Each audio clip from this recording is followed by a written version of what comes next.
l'énergie de l'automne est de nous inviter à être dans le lâcher-prise et nous inviter à nous préparer au changement et à accepter le processus du changement parce que nous faisons partie de la nature et donc nous subissons les mêmes règles. Le lâcher-prise, pourquoi? Parce que on veut tout le temps être au top, on veut tout le temps être dans la performance, on veut tout le temps réaliser tout le temps les objectifs. Mais non, alors qu'on est des êtres humains, il y a des moments où on doit être à l'écoute de notre corps. Il y a des moments où on doit aller vers l'intérieur, à s'écouter, à se faire du bien aussi, à lâcher prise par rapport à certaines attentes. Si par exemple, je me dis, je n'arrive pas à obtenir, par exemple, un objectif professionnel, ou je n'arrive pas, par exemple, à avoir le poids aidé, je n'arrive pas à maigrir de autant de kilos, où je n'arrive pas à avoir la relation que je veux, à rester avec cette personne, qu'est-ce qui arrive? On va culpabiliser, on va s'accrocher à la situation, à la personne, et on va s'en vouloir. Pourquoi ne pas y arriver? Et plus on fait ça, plus ça devient difficile et complexe et notre cœur se ferme. Le corps aussi devient tendu et l'idéal est de prendre vraiment exemple sur la nature. Je sais que ce n'est pas toujours facile, mais de vous dire et de se dire, mais finalement, qu'est-ce qui pèse sur mes épaules depuis des années? Qu'est-ce qui m'empêche de changer? Qu'est-ce qui me tire vraiment vers le bas? Et vraiment le faire par écrit, parce que quand on fait les choses par écrit, ça permet déjà de les dissocier. Ça permet de s'en dissocier, de les voir à l'extérieur, de ne pas les laisser vous contrôler dans l'arrière-plan. La deuxième chose, c'est de choisir quelque chose que vous avez envie vraiment de développer dans votre vie, d'améliorer dans votre vie, mais juste un aspect et vous focalisez sur ça.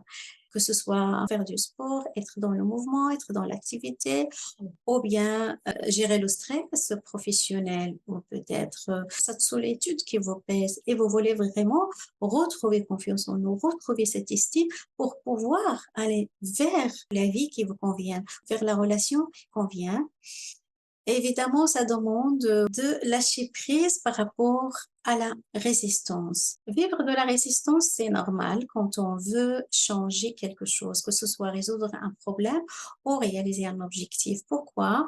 Parce que ça fait partie de notre nature. C'est tout à fait humain parce que ça demande des efforts, ça demande de l'énergie, ça demande des investissements sur tous les niveaux. Quelles sont ces résistances? Par exemple, quand vous dites je n'ai pas le temps, je n'ai pas les moyens, ce n'est pas le bon moment, j'ai trop de travail, ce n'est pas à moi de changer, je n'ai pas envie d'aller me dévoiler, etc., etc.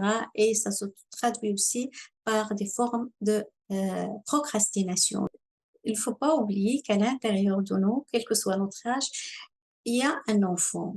Et cet enfant intérieur, vous pouvez l'appeler aussi votre inconscient au cerveau reptilien. En fait, cet enfant, qu'est-ce qu'elle veut? Elle veut s'amuser, elle ne veut pas faire des efforts. Elle cherche la facilité.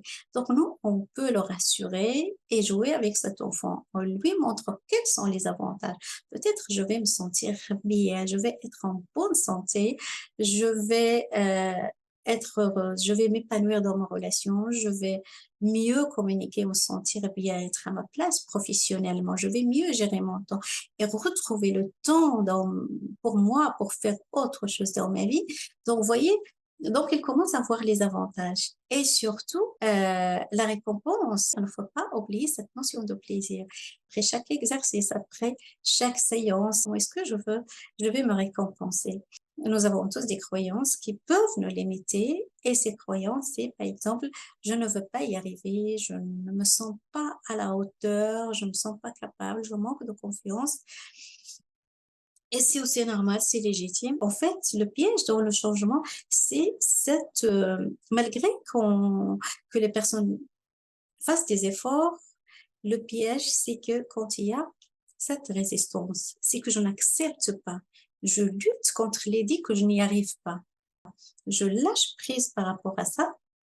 Et deuxième point, et de pouvoir dire, mais de quoi ai-je vraiment peur? Qu'est-ce qui se passe en moi? Vous voyez, aller explorer ces peurs-là. Évidemment, nous avons tous des peurs, mais surtout, aller mettre le point sur cette peur-là. Parfois, c'est juste se préparer. Parfois, c'est juste décortiquer l'objectif en petites étapes parce qu'on a l'impression que l'objectif ou ce qu'on veut résoudre comme problème est comme une montagne et ça semble impossible. Et justement, évidemment, parce que ce qu'on voit la chose dans sa globalité, sans focaliser sur les difficultés, évidemment, ça pourrait paraître insurmontable. Or, on oublie en tant qu'être humain, ou la plupart d'entre nous oublient une loi essentielle qui s'appelle la loi de la progression.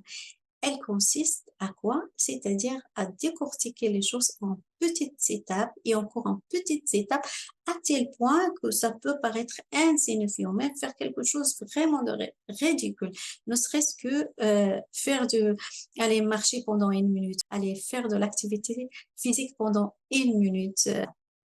C'est vraiment faire les choses étape par étape et ne pas commencer un régime extrême du jour au lendemain. Non, on sait bien que ça ne va pas marcher.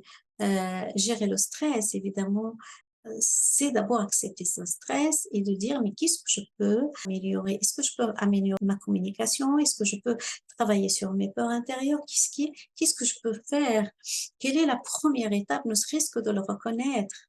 Comme on dit, un voyage de milieu commence toujours par un premier pas, c'est-à-dire s'autoriser à être parfois dans la résistance, s'autoriser à un jour de vous dire, OK, je n'y arrive pas, mais alors, comment est-ce que je peux y arriver le lendemain? Qu'est-ce que je peux faire? Quelles sont les petites étapes que je peux faire toujours, même si elles sont insignifiantes? Ce qui compte, c'est la progression.